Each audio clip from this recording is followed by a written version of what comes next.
দর্শক, নোয়াখালীর বন্যা পরিস্থিতির খবর জানার চেষ্টা করবো। আমার সহকর্মী মোতাসিম বিল্লাহ সবুজ সেখানে রয়েছেন। সবুজ, বন্যা পরিস্থিতির সবশেষ কি তথ্য রয়েছে আপনার কাছে? সেখানকার মানুষের দুর্ভোগের চিত্র তো আপনি দেখেছেন, সে ব্যাপারেও জানাবেন আমাদের।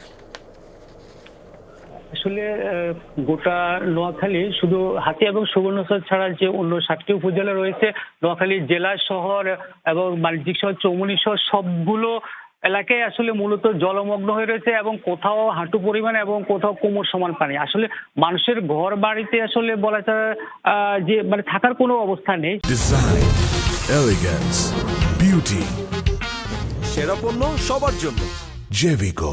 সব মানুষই আসলে নিরাপদ আশ্রয়ে চলে গেছে। আর এই যে হঠাৎ করে মূলত গত পরশুদিন বুধবার বেলা 12টা থেকে 3টার মধ্যে মূলত 3-4 ফুট উঁচুতে পানি চলে আসে। মানুষ যে নিরাপদ আশ্রয় যাবে আসলে সেটি কোনো কিছু বুঝে ওঠার আগে আসলে বন্যার পানি বা বৃষ্টির পানি, বানের পানি যেটা বলেন চলে আসে। আর এখানকার স্থানীয় মানুষজনের যেটি বলছি যে আসলে বৃষ্টির বা পানি কতটুকু বাড়ছে বা কি অবস্থা সেটা আপনারা যাতে পরিসংখ্যান বলে আপনি বুঝতে পারবেন যে আসলে বন্যার অবস্থাটা কি। গত পরশুদিন বুধবার 12টা থেকে বিকেল 3টা পর্যন্ত 3-4 ফুট উঁচুতে পানি চলে আসে এবং এরপরে সন্ধ্যা 6টা থেকে গতকাল ভোর 6টা পর্যন্ত বৃষ্টি ছিল না। সেই ক্ষেত্রে পানি আর বাড়েনি, অর্থাৎ তবে আমরা দেখেছি যে 1 ইঞ্চি পরিমাণ পানি কমেছে। কিন্তু আবার দেখা যায় গতকাল 8টা থেকে দুপুর 2টা পর্যন্ত যখন বৃষ্টি হয়েছে তখন আবার 6 ইঞ্চি পানি বেড়ে গেছে। আবার গতকালকে প্রতিদিনই দেখা যায় আসলে 8টা থেকে দুপুর 2টা পর্যন্ত যখন বৃষ্টি হয় তখন পানি 6 ইঞ্চি পরিমাণ। কোনো মিডিয়ার লোক আসে না, যাক এখন এইভাবে আইছে।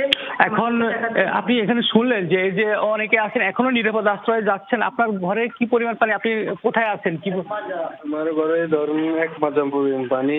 আর আমরা আপাতত এখানে আছি, থাকা খাওয়ার কত সমস্যা এটা তো দেখতেছেন। রান্না বান্না আর এলাকা থেকে কেউ আসে না বা কোনো জায়গা থেকে কেউ আসে না যে আমাকে দেখার জন্য। আপনি দেখলেন যে আসলে মানুষজন নিরাপদ আশ্রয়ে যদিও চলে এসছে কিন্তু তাদের বিশুদ্ধ খাবার পানি বা 3 বেলা খাবারের যে ব্যবস্থা সেটি আসলে এখন পর্যন্ত তারা পায়নি বা এখন পর্যন্ত যে ত্রাণ নিয়ে কেউ আসবে তারা সেটি দেখেননি। তবে আবহাওয়া অফিস যেটি বলছে যে এখনো গুড়ি গুড়ি বৃষ্টি হচ্ছে এবং আবহাওয়া অফিস যেটি বলছে যে এই বৃষ্টি আজকেও থাকবে এবং আগামী কাল নাগাদ হয়তো বা বৃষ্টি কমবে। আসলে মানুষ উদ্বেগ উৎকণ্ঠার মধ্যে এখনো রয়েছে যে আসলে যে আগামীকাল যে বৃষ্টি হবে আরো যে সবুজ, সেই পর্যন্ত আপনার কাছে তথ্য আমরা কালেক্ট করলাম, পরবর্তীতে আবারও আসার চেষ্টা করবো আপনার কাছে।